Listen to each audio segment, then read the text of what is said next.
Breaking KSRTC ബദൽ ജീവനക്കാരുടെ ഒരു മാസത്തെ ശമ്പളം മുടങ്ങി.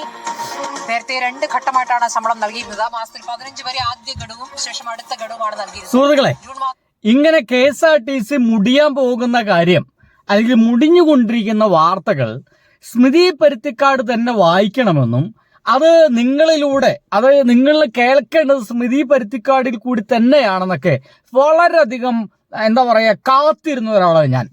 KSRTC മുടിയാൻ വേണ്ടി പ്രാർത്ഥിക്കുന്ന ഒരാളൊന്നുമല്ല. പക്ഷേ ഇങ്ങനെയാണ് ഇവർ പോകുന്നതെങ്കിൽ വളരെ ഭംഗിയായിട്ട് ഗണേഷ് കുമാർ എന്ന് പറയുന്ന ഒരു മന്ത്രി വളരെ ഭംഗിയായിട്ട് KSRTC മുന്നോട്ട് കൊണ്ടുപോയിരുന്നു.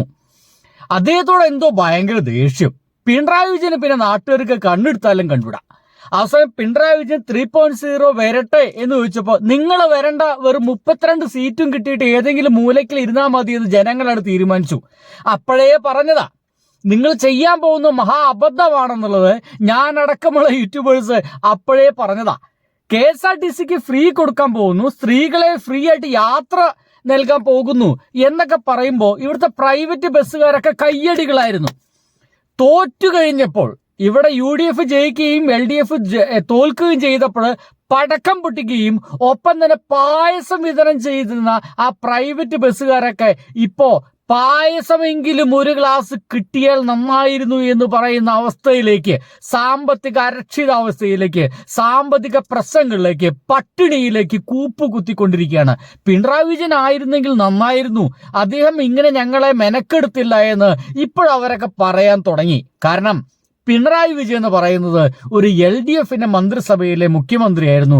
LDF മുന്നോട്ട് വയ്ക്കുന്നത് ഇവിടുത്തെ സർവ്വസാധാരണക്കാരായിട്ടുള്ള ജീവിതങ്ങളുടെ അല്ലെങ്കിൽ ആ സർവ്വസാധാരണക്കാരായിട്ടുള്ള ആളുകളുടെ ജീവിതം എങ്ങനെ ഉന്നമനത്തിലേക്ക് എത്തിക്കാമെന്നല്ല. പക്ഷേ ഒരു കോൺഗ്രസിന്റെ നയം എന്ന് പറയുന്നത് സാധാരണക്കാരെ ഫോക്കസ് ചെയ്തിട്ടുള്ളതല്ല.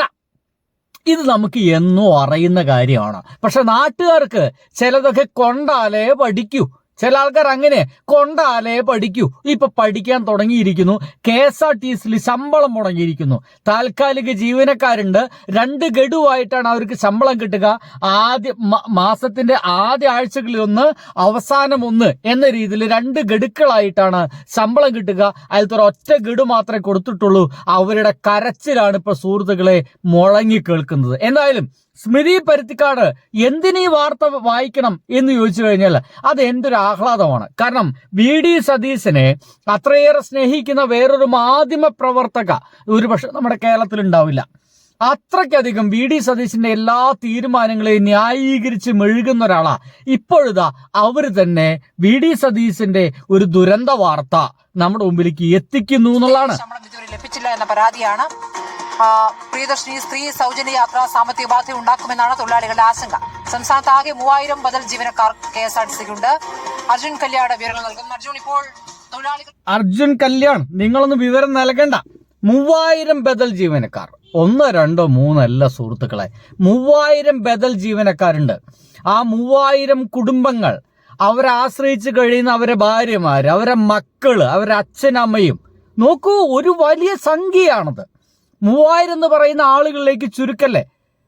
ഓരോ വീട്ടിലും അവരെ ആശ്രയിച്ചു കഴിഞ്ഞാൽ മിനിമം ഒരു 5-6 പേരുണ്ടായിരിക്കും. അത് വെച്ച് നോക്കുമ്പോൾ എത്ര ആയിരങ്ങളാണ് ഇനി ദുരിതത്തിലേക്ക് എത്താൻ പോകുന്ന ആലോചിച്ച് നോക്കി.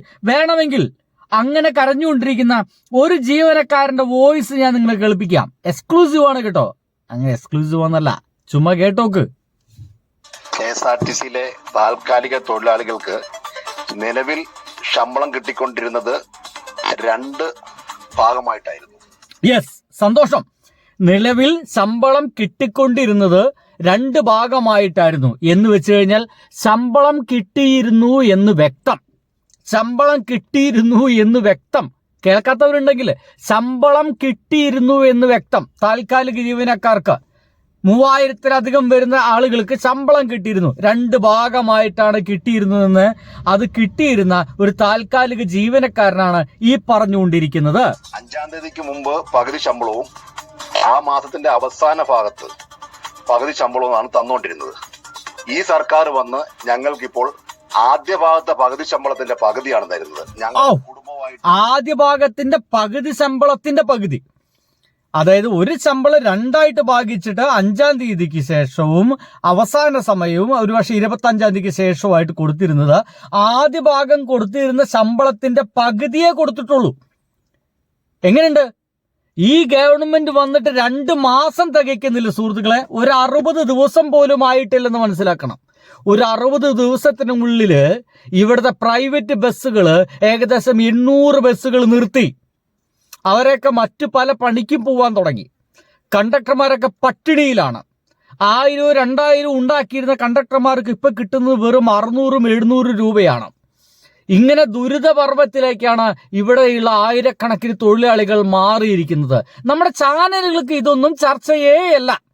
അവർക്ക് വേറെ എന്തെങ്കിലുമൊക്കെ ചർച്ച ചെയ്തിട്ട് എങ്ങനെയെങ്കിലും CPM-നെ പ്രതിക്കൂട്ടിലെത്തിക്കണം. ഇപ്പോഴും CPM-നെ പ്രതിക്കൂട്ടിലേക്ക് എത്തണം. ഈ ഒരു സമയത്തും ഈ പട്ടിണി പരുവങ്ങളുടെ കാര്യങ്ങള് ഇവർ സംസാരിക്കുന്നേ ഇല്ല, നമ്മുടെ മുമ്പിലേക്ക് കൊണ്ടുവരുന്നേ ഇല്ല എന്നുള്ളതാണ് ഏറ്റവും ദുരന്തപൂർണമായിട്ടുള്ള കാര്യം.